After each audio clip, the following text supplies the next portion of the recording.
Welcome to the Inside Out Money Podcast.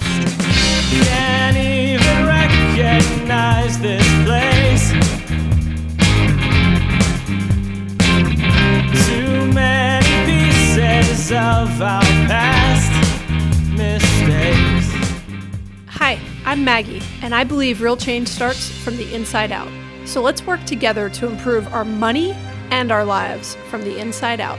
We will explore all things money and our relationship with it. Join me each week with a rotating set of co-hosts, friends, and interviews.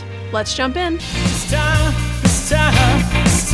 we going round and round and round and round. Hey, Erica.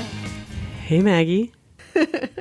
Okay, we're going to jump right into this episode today. So welcome to the Inside Out Money Podcast. This is a personal finance podcast focused on redefining wealth from the inside out. Every week, I speak with a rotating set of co-hosts about a different financial topic to help you improve your financial mindset and tactics. Today, we have co-host Erica here, and this episode came from a text string. And I'm not even going to tee up what it is. We're going to get into it. But what I think is so funny, particularly about like hosting a financial podcast, is every now and then I'll be texting, particularly with one of the co-hosts, about something, and I'll stop and be like, I want to have this conversation live, because it's like more natural, you know? So it's like Erica and I were texting about something, and then I literally was like, let's please stop. I want to give this the focus it deserves, and I want to do it like fresh, real time, because I think it's real that way and not real. Yeah, it was real in the moment when we were texting, but it was, it'll get its due focus. Cool. Yeah. But I was more laughing that like you can't like finish a conversation with me because I'm like, stop, conversation cannot continue, must continue on podcast. Right. And you were game for it, so I appreciate it. So here's what we were discussing, okay? I was ideating some topics with Erica, and I was like, we have a running list of show topics, but sometimes I just like to do like what's feeling fresh and top of mind to both co-hosts, and like what we're feeling excited to talk about, because it's hard to like really get into an HSA discussion unless your Liz gets loaded, because that's her favorite topic, and you're like feeling real passionate about HSAs and excited to talk about it. So we're gonna like reenact a little bit of this text message. If it sounds like we're like, oh, and then I said, and then she said, like, I want to keep it accurate because it was a really good starter, and then we're gonna like finish the discussion. But I said to Erica, hey Erica, what's stressing you out about money and or things that you want to make progress on that you haven't yet? And I said, investing. And I said, wait, what? I don't remember what I said at some point, but I was like, what are you talking about? Because I was like, Andrew and I have done a bunch of episodes on this. I said, good question. I don't even know what I don't know. I bought a book on it that I need to read, and I want to learn how to do it and actually know what I'm doing. And I said, you don't need an entire book. You just need to open a brokerage account, pick an index fund like VTSAX, and buy it all the time. A book is more than you need. And then I was like, read a book, but that shouldn't be what's stopping you. I said, what's stopping you from getting started? Oh no, we should read our text chain like we're Real Housewives, or like we're in the middle of a big conflict. Can I throw in like I have to call you names, I think, right? Like yell at you. Yeah, that might turn people off, but yeah, we're trying to make people feel comfortable with investing. Okay. Maybe yelling's not the best approach here, but you told me Real Housewives. We'll get animated. I know. Full disclosure, I've never actually seen an episode of Real Housewives. Full disclosure, I have, but it's been a while. Okay, what'd you say? What's stopping you? Yeah, I said, what's stopping you from getting started? And I said, I'm doing it. It's just that I don't know what I'm doing. I've started and I'm investing, but it's like I'm being told the answers to a test when I still don't know the material. And then I said, but the idea, I'm literally reading my text message, but the idea is the material is purposely overcomplicated. You are trying to learn calculus and all you need to know is basic math, but the world has convinced you that you need to learn calculus. And I said, it's the basic math that I'm still trying to learn, but I'm doing it, and hooray for calculators. Okay. Then I was like, we should turn this into like a podcast discussion. I said, like, this is what I want to dig into. And so we'll like stop recounting our texts to each other. But so I actually want to I want to pick up on this conversation. So what is stopping you from like you're, and this is going to come out as a question in a minute, but like you say you're doing it, but you also say that you're overwhelmed by it all and you feel like you can't do things until you like read another book or learn XYZ. Yeah. So I'll rephrase that, I guess. I am doing the things that I think that I'm supposed to be doing. I'm invested in ETFs. I've got a 401k. I've got other investments. I've got stuff going on in the market, as the kids say. I'm invested in stuff. And I think what I'm trying to get to right now is knowing what I'm investing in, knowing right now in the time that we're in, there's some volatility in the market. It has been tanking. So to know, like, to have the wherewithal to know, okay, maybe, well, actually, I'm going to back that up. One thing I learned, I finally did listen to Psychology of Money. And my big takeaway from the book is that I don't want to feel anxiety about money. I want to invest in some funds that I feel good about, that align with my values, and then forget about them and just know they're going to ride the market. That's kind of what I learned. That is the answer. Yeah. Well, podcast over then.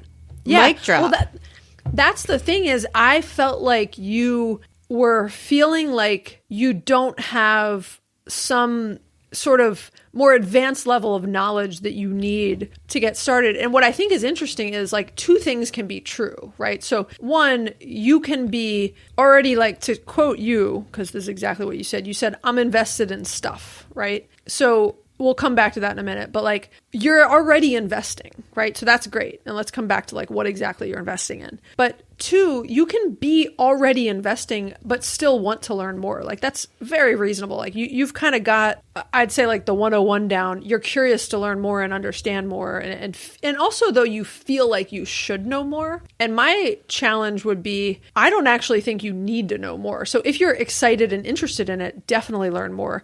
But if it is stressful to you and like you would rather read about other things, you don't actually need to know very much, which is the point in Psychology of Money of like, and the point of, you know, The Simple Path to Wealth, which is an incredibly popular book and one of Andrew's favorite books, is that this is simple. You invest in a low-cost index fund that tracks the market. Andrew and I have done entire episodes on this. We'll put links in the show notes to it, but we did an episode on how and why to invest in index funds. We did an episode on like what's in our wallet, which index funds we own and why. But so you don't need to think that hard about it. Like it is very basic. You invest in basic index funds that track the overall market. You keep throwing whatever extra money you have, right? Try to spend less than you make, throw the difference into your brokerage account. You max out your 401k, you make sure it's invested properly, and you're done. You set it and forget it. And at that point, all you need is the magic of time. You need compound interest and you need to be patient and you need to let it grow. And like that is how you will build long-term growth. So does that feel good enough? That feels okay.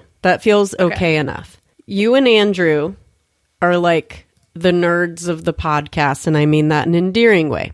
Like, you guys really know and understand this stuff. Like, I'm hearing what you're saying, like, yes, but like, at the end of the day, I wouldn't even know I wouldn't know where to start. Like, you're saying these words, but it's like, that's great in theory. Like, you're already doing these things. Like, you know that you're supposed to just set it and forget it. I talk to so many people who are in the same mental place that I am of like, it's so overwhelming to me to even just start, even though I'm doing it. I've clearly already started, but I think that there are more people like me than there are like you and Andrew. I agree. 'Cause I was like you 10 years ago, 10 or 15 years ago, maybe 10 years ago. 15. 10. 15. 7. It doesn't matter. 12. Yes, I was like you. So I think that's something that I think other people could benefit from. In reading these books, like there's this one book that I got, and this is the one that I plan on reading. It's called Invested: How I Learned to Master My Mind, My Fears, and My Money to Achieve Financial Freedom and Live a More Authentic Life. It's by Danielle Town. Her dad is Phil Town, New York Times bestselling book, Rule Number 1. He's like buddies with Warren Buffett. This guy like wrote clearly rule number 1 on investing, and she was like, put her fingers in her ears and was like, I don't want to hear about it. She didn't take his advice, and it like everything she's writing about, she writes, so far I'm like 10 pages in. It's great already. But she writes like a normal person who's like, my eyes go crossed when I start talking about investing. So I'm like, this is the book for me, not someone who's been doing it. It makes sense. Like, you need to know how to speak to the people who really just don't know what they're doing. That's me. That's what I'm trying to do with the other people out there. You and Andrew know what you're doing. That's why I call you the nerds. It's a good thing. No, I take nerd as a compliment for what it's worth. Yeah. And not saying Liz isn't like that too, but like I know Andrew loves Vanguard. So yeah. So Liz's love of HSAs formally makes her a nerd, by the way, but keep going. Yeah, that's its own kind of nerd thing. I don't know what mine would be in this realm, but I will say I did buy one share of Atlanta Braves stock all by myself. I was going to say, you're an Atlanta Braves, or you're like a baseball nerd. I'm a baseball nerd, and I bought a share of Atlanta Braves stock, and I feel very excited. Just one. I just need the one, and, I'm a shareholder. And I love that. I just need the one. It's my favorite. Okay, and you are a shareholder, and you matter. I matter. And you're one of their biggest fans, too. You have Atlanta Braves. You live in Portland. I see your background. You got like a bunch of Atlanta Braves stuff on your door. Your kid took her class picture with an Atlanta Braves hat on, a tiny Atlanta Braves hat on. I know. She's like, I can't believe you let me do this. I was like, you're going to look back on this and be so grateful that we let you do that. I can't believe the yearbook people let her wear like a hat on there. Oh my God. In the composite of the yearbook, she's smack dab in the middle too. It's just couldn't be more perfect. It's great. So this is what I think would be a helpful topic for the people like me who feel overwhelmed to even know where to start and how to think about it. And I was talking to a friend just before we were recording this, and she's younger than us, and she's got a 401k set up. She's like, I should really start thinking about like investing, but I just don't have that much to invest. And the one thing I've learned through reading these books, these podcasts, is like, you don't have to have a lot. Just invest something, just a little bit. Yeah. Just whatever you can right now and kind of get started. And I think it's getting that first step out of the way that's so intimidating to people. Yeah, I agree. / me. And what you said in our text chain and also our reenactment of the text chain is that the material is purposefully overcomplicated, and that's the shit that pisses me off. Yeah, there's an entire industry that has been created around, I mean, it's financial planning, and there's people where their entire career and how they make money, and it's not just financial planners, it's people that sell whole life insurance. It's a ton of different financial products that you don't need and that are overly complicated and sometimes predatorily not good for you, right? They do not add value. There should be more regulation around selling some of this stuff. And there is a lot of regulation, but there's an entire industry set up to make you think that this is more complicated than it is, right? There's entire, content producers and websites and books and everything else that like teach you how to options trade and like all these things. And I think the thing that I like to remind people, and The Simple Path to Wealth is all about this. I hope that book Invested that you were just referencing. By the way, I love the title because it's Invested, How I Learned to Master My Mind, My Fears, and My Money to Achieve Financial Freedom and Live a More Authentic Life. And then it says, with a little help from Warren Buffett, Charlie Munger, and my dad.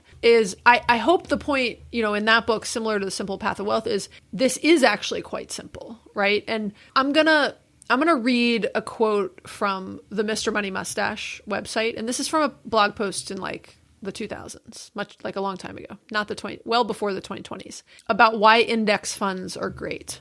And I think but my point here is the simplicity of this, right? So there's all these industries and people and forces in the world that want you to think that this is calculus, but this is basic math. And you can think of it as calculus and you can keep getting caught up in like, oh, I need to learn the calculus. But if you can just like almost respect and appreciate the basic math, you don't need to know the calculus, right? And this maybe not is like the best comparison, but I often think of like, I took calculus in high school. I think you probably did too. Nope. Probably. Nope. No, you didn't? Nope.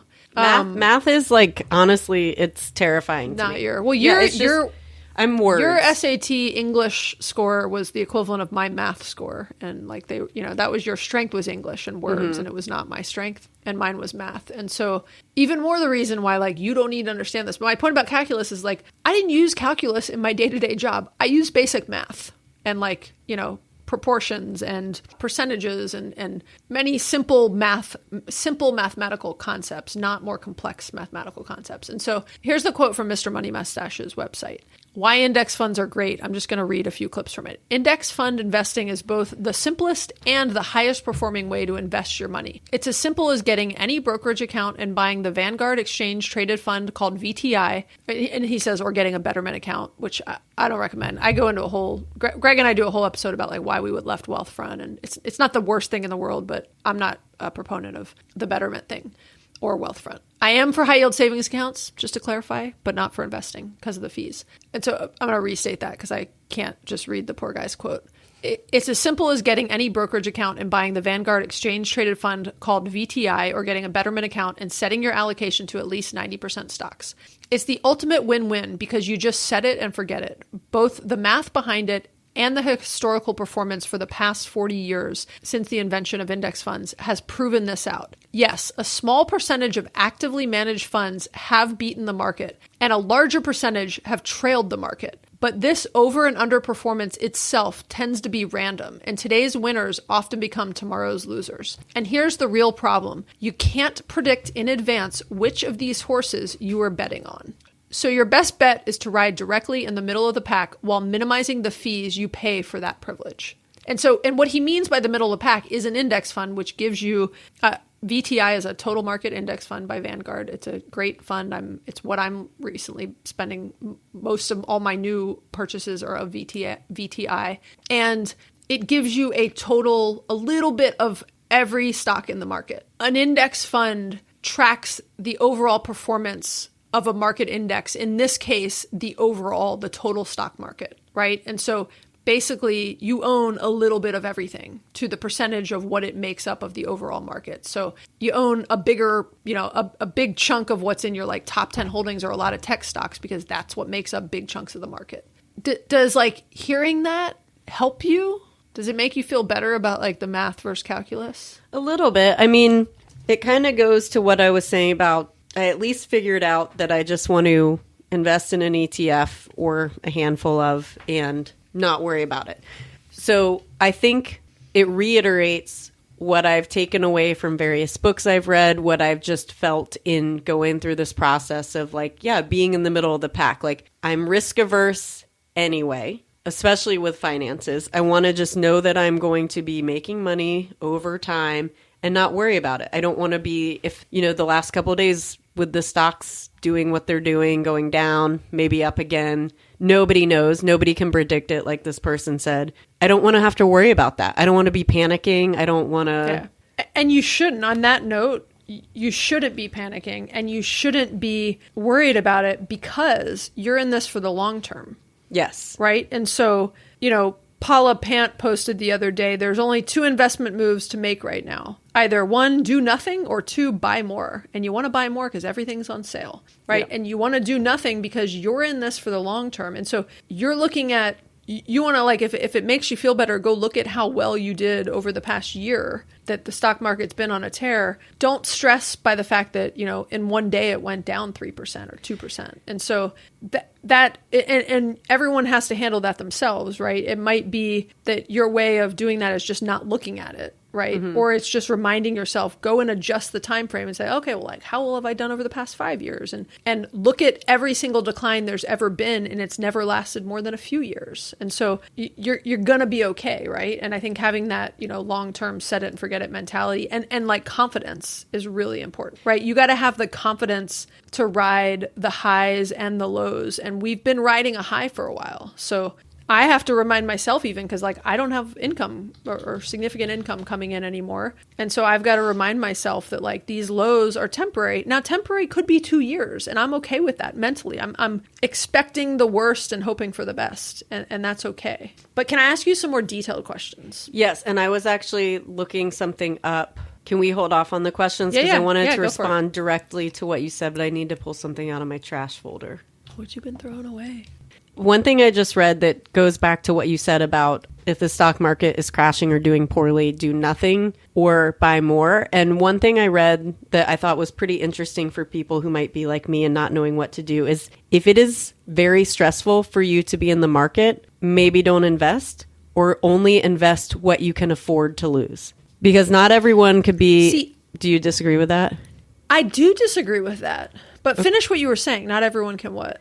Well, I think for like, if I look back at, if I were trying to invest in the market outside of, a 401k investment, say I was maxed out and I was younger, living paycheck to paycheck and you want to invest just a little bit and you're seeing that the market is being a little volatile. I don't know. I think maybe don't go all in on it. I think you have to be a little more, I don't know. I think you do think about it differently, like where I can just make it be out of sight, out of mind for me, because it's a point where I am in my investing stage of life. So I wholeheartedly disagree with that, but can I tell you why? Yes, please. So, and we were having some network trouble, so we turned our video off, but I turned mine back on because I want you to see my Yeah, I want to face look when into I your say this. eyes. Okay, here's why I disagree with that, Erica. Because ultimately, I think most people, so it's a yes and. So you need to, your point about only invest what you can afford to lose, like in the short term, yes, but you won't, like historically, you've got to trust and have confidence in all of the data, right? And the historical performance and just how the economy runs and how the stock market works. So yes, you should have an emergency fund in place. And Liz and I did a fantastic episode on like exactly like a great formula for how much you should have in an emergency fund. And I would highly recommend people listen to that. So yes, you should have an emergency fund in place, but I wouldn't agree on only invest on what you can afford to lose. I would actually say the opposite. You can't afford to win without investing in the stock market. And here's why I say that.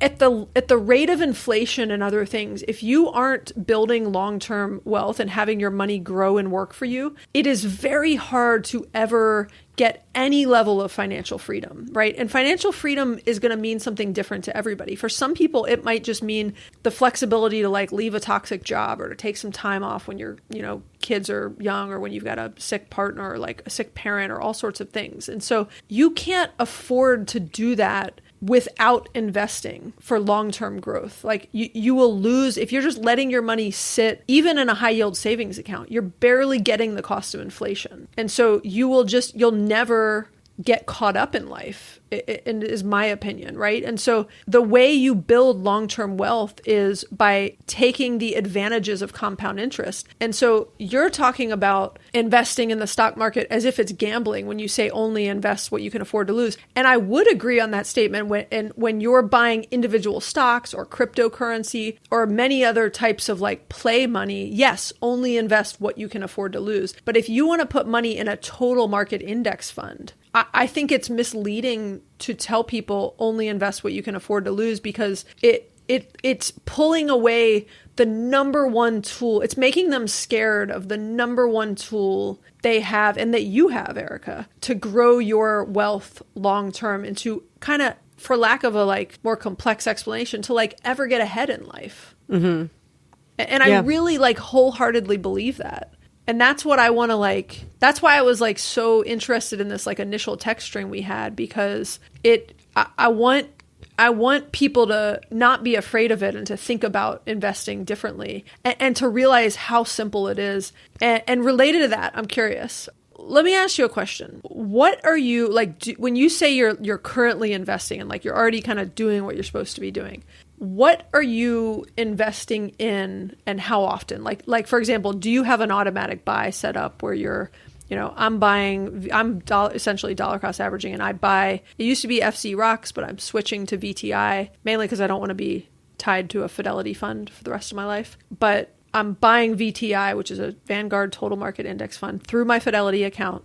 And every week I have an auto drafting and buying a certain amount of shares each week. Okay, so why don't you explain what that means? Because I've been going in and trying to figure out what the different terminology is. So like I just bought a couple ESG ETFs and I did them at just like buy at the price. Like I didn't do auto buy, whatever you're saying. The auto buy is just I have it automatically doing what you just did. Okay. So I know. So remind me, ESG stands for Environmental Sustainability Governance. Yeah. So I know you and I, we actually did an episode on Friends on Fire where we talked about these. I'll put a link in the show notes to it, but we got into like kind of a whole debate about this. And you know what?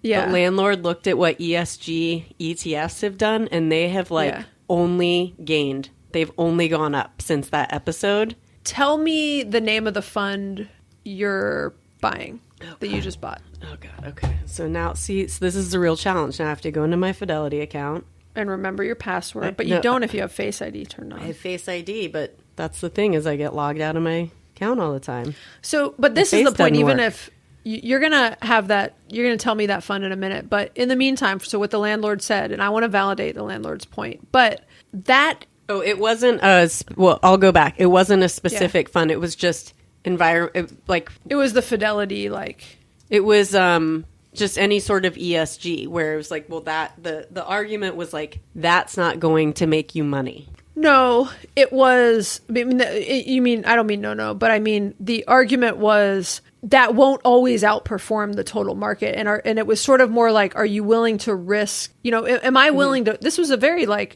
philosophical discussion of, right? Am I willing to risk my ability to be early retired and my flexibility and everything else with my family on the idea that I love the idea of an ESG fund, right?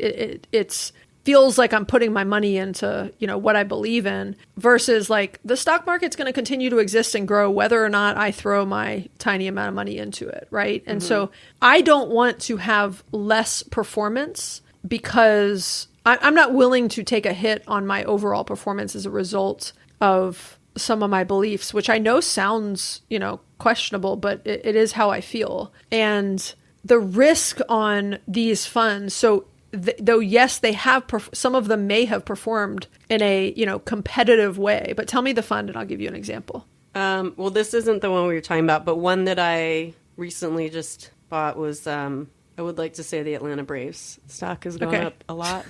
Just FYI. Go Braves. Go Braves. XVV is one. Okay.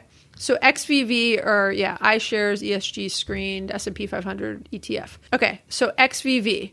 Oh, I love this example. Okay. XVV over the past 5 years has had a 60.82 return. Okay. 60%. Let's call it 60%. Break it down. Break it down for me. Remember? I'm not Andrew. Okay. I'm not Andrew America. We got to break this down.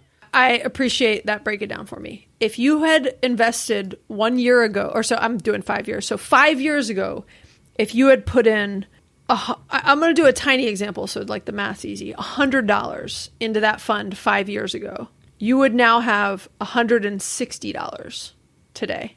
You would have had a 60% return on that investment. So you would have made $60 on your $100, so you'd now have $160. I'm doing some like super simplified math. I'm not doing stocks. Like, don't come at me with like, I don't mean you, I mean someone else. Don't come at me with like your math is overly simplified. I know that. Had you put it in VTI, which is the overall market, you would have $175 because the performance has been, I'm rounding up, but it just went down to 73. It was just at 75 a second ago. See? Over the past 5 years. So, but to be clear, also, the other one also went down.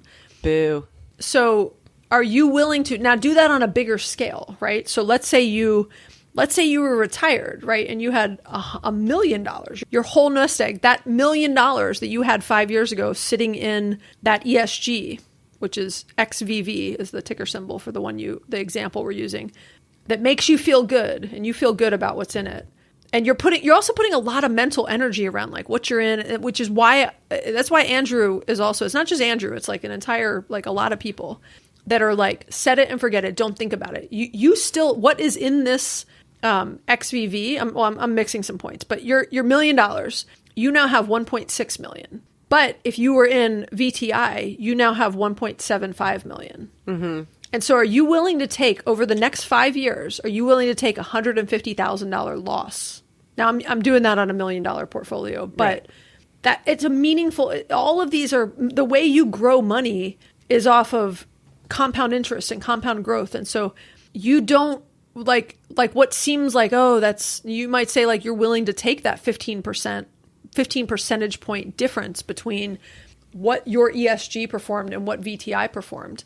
So you have the money side of it, but you also have the reality that a lot of what is in the holdings of XVV, which I'm about to pull up for you, it's incredibly similar. So the top 10 holdings of XVV are Microsoft, NVIDIA, Apple, Amazon, Facebook. Like the threshold, and we talked about this, I think Mike made this point a lot in that Friends on Fire episode. The threshold of a company to be considered what does ESG stand for again? Environmental Sustainability Governance.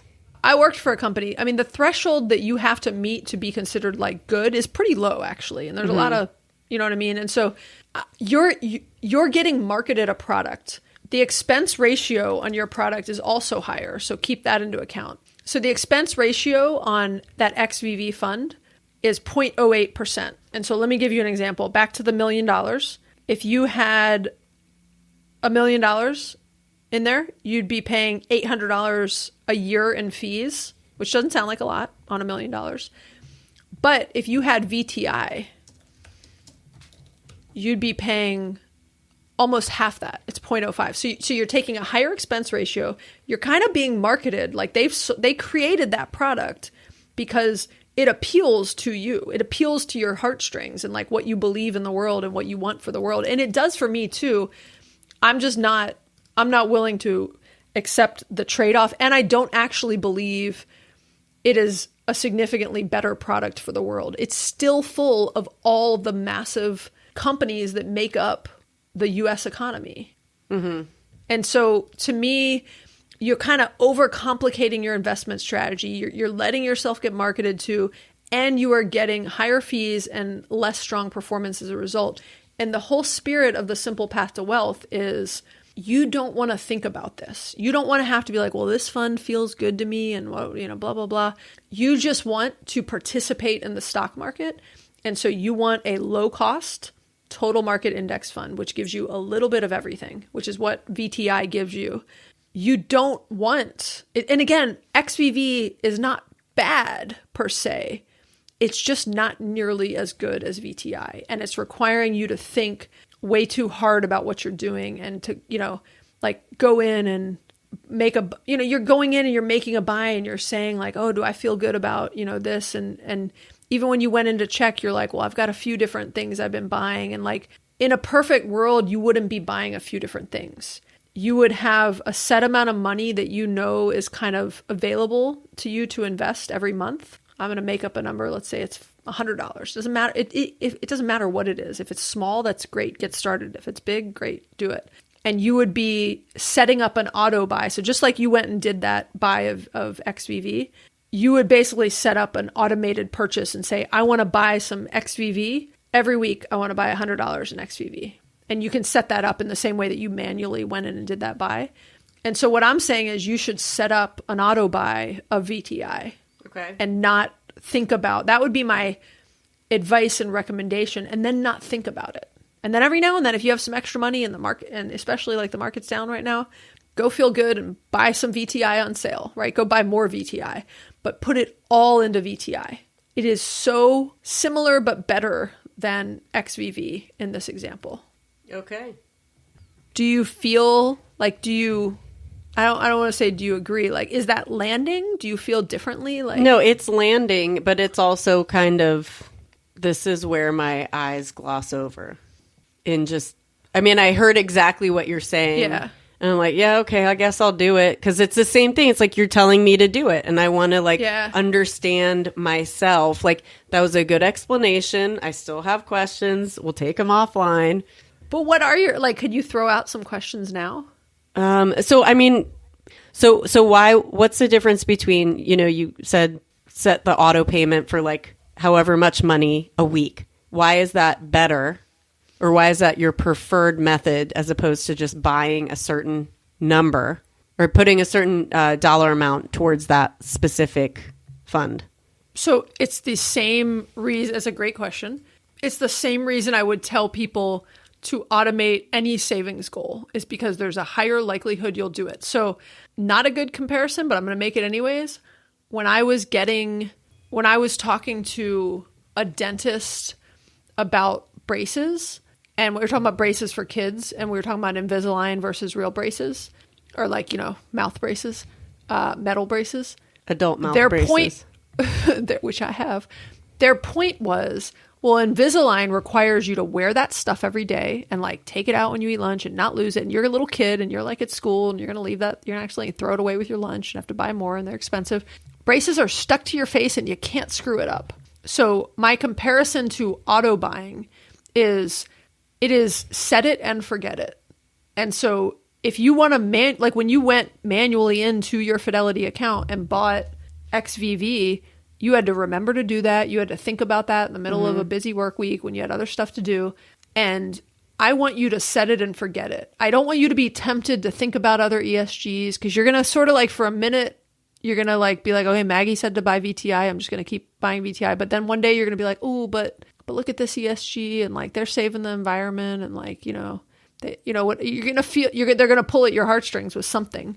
And you're going to log into Fidelity on the welcome screen. It's going to tell you about their newest ESG because they know you and they're target marketing you. You're making these funds sound like puppies at the Humane Society. I know. I'm not that like... But you care. I'm not about that this much stuff. of a sucker. But yes, I do. But care. you do care. You work for renewable. You work in the renewable energy industry. Like, you care, and you should care. And I also care for what it's worth. But like I said, the holdings are very oddly similar. Yeah. That's enough for me, though. It's like doing the research. It's knowing to do the research. It's having the understanding of what's behind it. Yeah. Because there are so many little doors on like all these, like just even going on the Fidelity app, site, whatever, it's overwhelming. So yeah, but that's why the auto buy thing is so beautiful, right? And so you go in, you do it once, and you don't have to do it again. So I had a friend this morning call me, and I happened to be on a slow run. And I'm going to kind of answer your auto buy question more in this. And a slow run means I can actually talk, because sometimes I'm running like, all my runs are slow, but it was like I was doing a little bit longer and slower on purpose. And last night she had just texted me and was like, I'm excited. I'm about to buy stuff on Fidelity. And I sent her a few texts back, and she was like, what should I buy again? My money's been transferred. I'm ready. And so she was buying. She has a lot of money she needs to put in. And and I said, you should dollar cost average it. Like, I wouldn't put it all in overnight. I'd put in like 20,000 today, and then, like in another week, put in another 20, and like keep doing that. Cause I think the market's going to keep going down is my guess. But either way, regardless of what I think is going to happen, dollar cost averaging makes sense. And if you can't remember why, go listen to Andrew and I talk about investing in index funds. And so she called me though and was like, I'm like sitting here, like, what do I do? And I was like, go to the buy screen, type in VTI, hit buy. And then she's like, I'm getting all these like prompts about like, is it a market buy? Like, the market's not open yet. I can't do a limit order, like all these things. And I was like, don't overthink it. Like, put in like, and so I was walking her through all the steps. There's just a couple things. Like, you have to choose whether you're going to buy it in dollars or shares. And if you put dollars in, all Fidelity is doing is calculating it to shares for you. So if you put in $20,000, it was like 78.23 shares. And some things you can buy fractional shares of. All this stuff is where it gets overcomplicated, and it's where your eyes gloss over. It doesn't matter. This is why you want to automate it, so that all those steps that I walked her through, which was just like 3 or 4 little toggle click buttons, you do it once and you say, I want to put in, I can afford to, I know without looking at my budget, I can afford to put in $50 a week or $100 twice a week or only $100 a month, whatever it is. Figure out that dollar amount that you can afford and set it and forget it, so you don't have to think about it, and you can't forget to do it, and you don't know when the market's going to be up and down, and you don't even want to be thinking about that. You want to automate the money. You're spending less than you make. You're saving money. You've already got your emergency fund set aside. You want to automate the investing of the leftovers. And so you might have, again, to use an example, you might have $100 a week you're able to put in, and you have that on an automated buy. All it's doing is automating what you manually went in and did for making the purchase. It's just automatically triggering it once a week. You can set it to be like once a week on Mondays, or once a week, twice a month on whatever. There's a bunch of settings for timing it. You set it, and then you can go in and adjust it. So if at some point you're like, my account's getting a little low, maybe over estimated what I could put in, you can lower the amount a little bit. You could just delete it and start a new auto buy of some other fund, whatever it is. You can adjust it at any point. You're not locked into that forever. And it's just automating it for you, and it's automatically purchasing. And I get a little note from Fidelity. I get a message that tells me when that buy has gone through once a week. And it is beautiful, and it is the spirit of the simple path to wealth. You don't want to have to think about it, because every time you think too hard about this, you put a barrier between yourself and actually making it happen, especially because it's not what you nerd out about, right? Yeah. And I guess to say I don't not only do I not nerd out about it, it's not intuitive. Like, Yeah. all the it things stresses that, you out. Yeah, all the things that you said you were helping your friend toggle through, I was freaking out trying to figure that out myself. And it was like you said, 4 buttons. You're like, oh, what is this? It's like the scene in Goonies where they're trying to play the bones to get through. That's what it feels like. You're like, this could go either way. We're going to end up in the pinchers of hell, or we're going to be rich. Well, and to that point, what you need to do is like figure it out once, right? Don't put that stress on yourself, because I wouldn't even remember it, right? I wouldn't remember every week. I'd be like, oh, I forgot to do it this week. I can't remember like when I last watered my plants. Lady at the plant store was like, well, these plants you want to water through every 3rd week. This one's a once a week. I was like, how would someone know this? I just watered them all once a week. That's like more high maintenance than a kid. Yeah. And she was like, oh, well, you're overwatering half your plants. That's why they're dying. And I was like, well, that's very helpful, but how would one ever keep up with the schedule? And so you don't want to have to. Fake plants. Oh, that's one solution. And so you want to one time figure all that out. And look, you can't, when you're buying VTI, like you can't screw up if it's a market or limit order. Just pick one or the other, right? It's just like, there's some of this where, again, I've talked about this a lot, like, you want to get it like 80, 90% right. Like, don't sweat the small stuff. Don't sweat the details. The biggest thing is you automating and buying a total market index fund on a regular basis with the surplus left over from what you make and what you spent. Like, that's what you want to get right. That is 80% of what you want to do. And that is back to like me getting so fired up about you saying only invest what you can afford to lose. And I was like, no. Invest everything that you have left after you have a healthy emergency fund. I want you to max out your 401k. I want you to have a healthy emergency fund in place. I want you to take advantage of an HSA and other like tax optimized investment vehicles of like a, if you're eligible for a Roth IRA, I want you to max that out. I want you to max out an IRA. And then I want you to take every last cent you have, not really, I'm exaggerating, and put it into VTI. Okay. I probably should have read some sort of disclaimer about how this podcast is only for entertainment purposes and you should really consult with a financial professional and all that jazz. But that's it. It's that simple. That is the simple path to wealth. Okay. I will look into it myself and educate myself on it, because that's the whole point, is I don't want just the answers to the test. Not saying I won't steal them. Yeah. Figure out how to reverse engineer it. I might do that. But also get on Fidelity and call me when you're sitting there and like, let's set up an automated buy together. Yeah. Well, I do want to read a quote from the one finance book that actually has resonated with me, Finance for the People by Paco de Leon. Do it. Only because this was the thing that was like my rally cry when I was reading this book about, okay, this is an easy way to start. Everything we're talking about is like, it's so intimidating. It's overly complicated for no reason to probably deter people. So it's kind of a lengthy quote, but I think it's worth it. So this is a woman who is gay, I think she's Latina.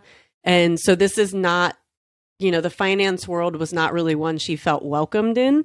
So prefacing that before I get to the quote, she says, even though I never felt like I belonged in the investment world, that never stopped me from trying to gain access to it.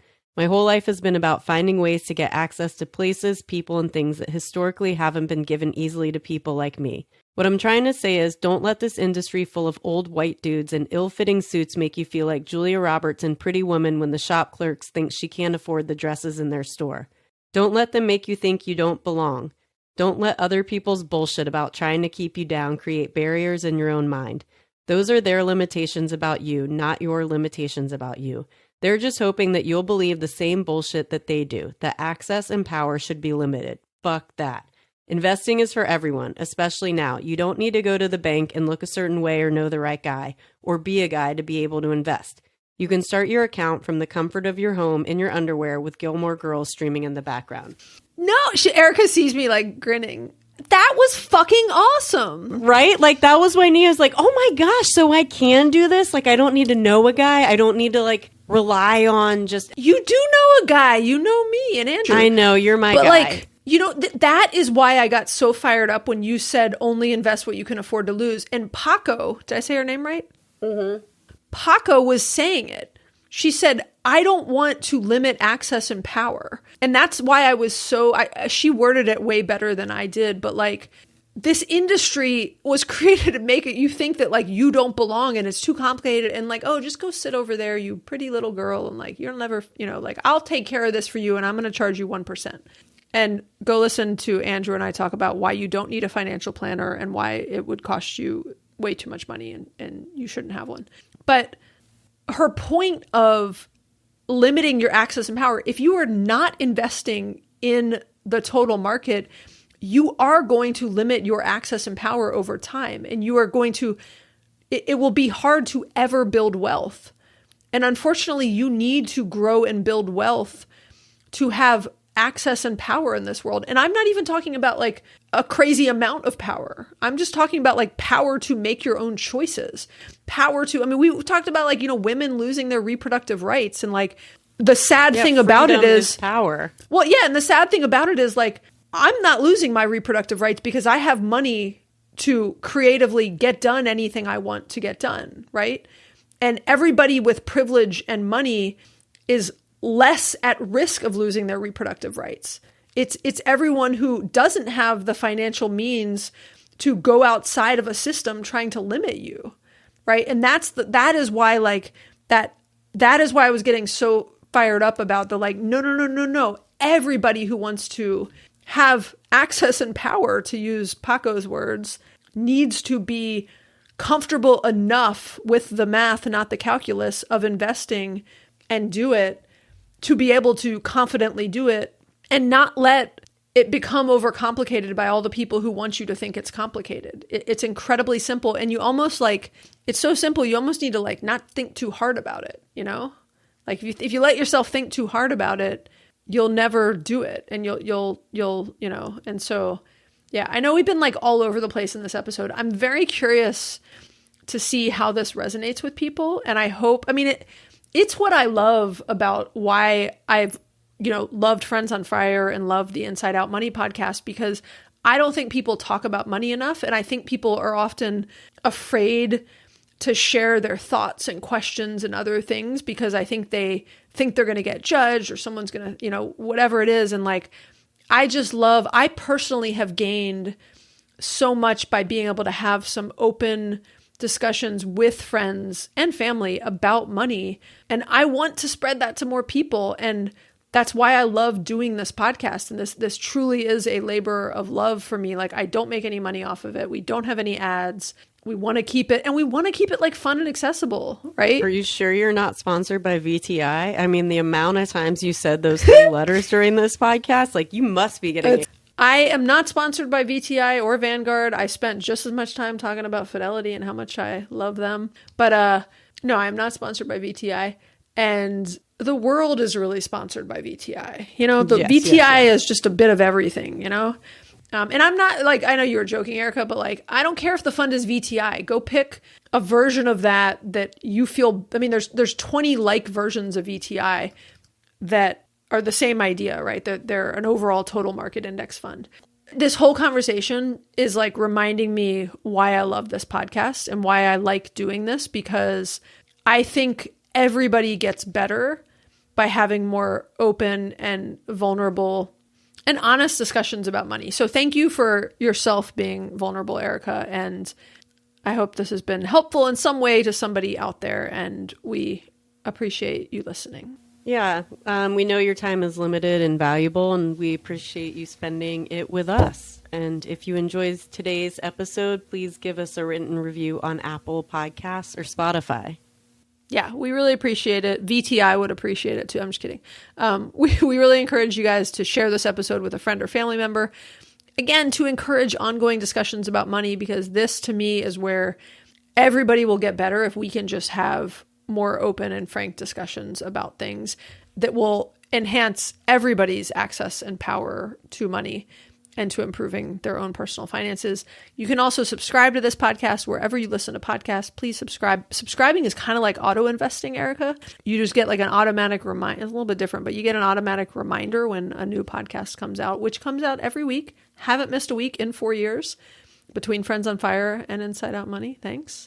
But if you have any thoughts or questions, we always love to hear from you, and you can leave us a voicemail or text us at 404-981-3370, or you can hit us up on Instagram. And I would love to know if you like this style of an episode where it was like a little bit less topic based and a little bit more conversational. And yeah, let us know what you think. Erica, thank you again for just being game to have our text discussion turn into an hour-long podcast episode. Yeah, thanks, Maggie. Thanks for the answers to the test. No problem. Okay. Thanks. Bye, Erica. Bye. We're going